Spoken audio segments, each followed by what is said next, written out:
শাস্তি চাইছেন? আমি একজন মা, আমি চাইবো না তাদের ফাঁসি হোক, যাবজ্জীবন কারাদণ্ড চাইছি। আমার মনে হয় ও এই ভোটের লড়াইতে ভবানীপুর, নন্দীগ্রাম, চণ্ডীপুর বিভিন্ন জায়গার দায়িত্বে ছিল, যার জন্য আমার মনে হয় ওর প্রতি টার্গেট ছিল তৃণমূলের, যে ওইখানে শুভেন্দুবাবু মমতাকে হারিয়েছে, যার জন্য আমার মনে হয় এই প্রতিশ্রুতি ছিল।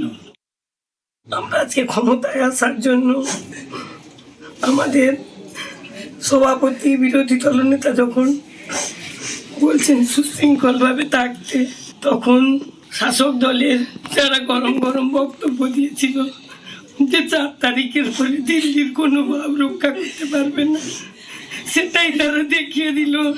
নতুন সরকার যে গঠন করবে তার কাছে ওটা নেব যে আমার ছেলের এই মৃত্যুর জন্য শাস্তিটুকু হয়। তাকে যেভাবে কষ্ট দিয়ে এতটাইরা মারলো, পুরো তৃণমূলেরই সাজানো গল্প।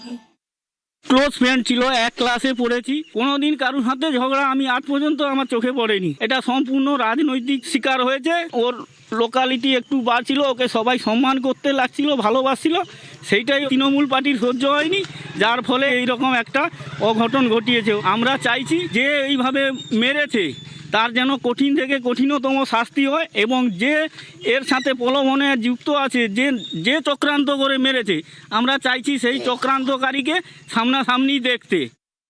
খুব দারুণ মানুষ ছিল, আর অসুখ বেসুখ কিছু হলে এক ফোন করলে আমার কোনো দরকার হলে যা বলবো, যখন যেটা দরকার আমাদের সমস্ত হেল্প করতো। কারোর সঙ্গে কোনো রাগারাগি ঝগড়াঝাটি ছিল না। ওনাকে পুরো প্ল্যানিং করে মারা হয়েছে।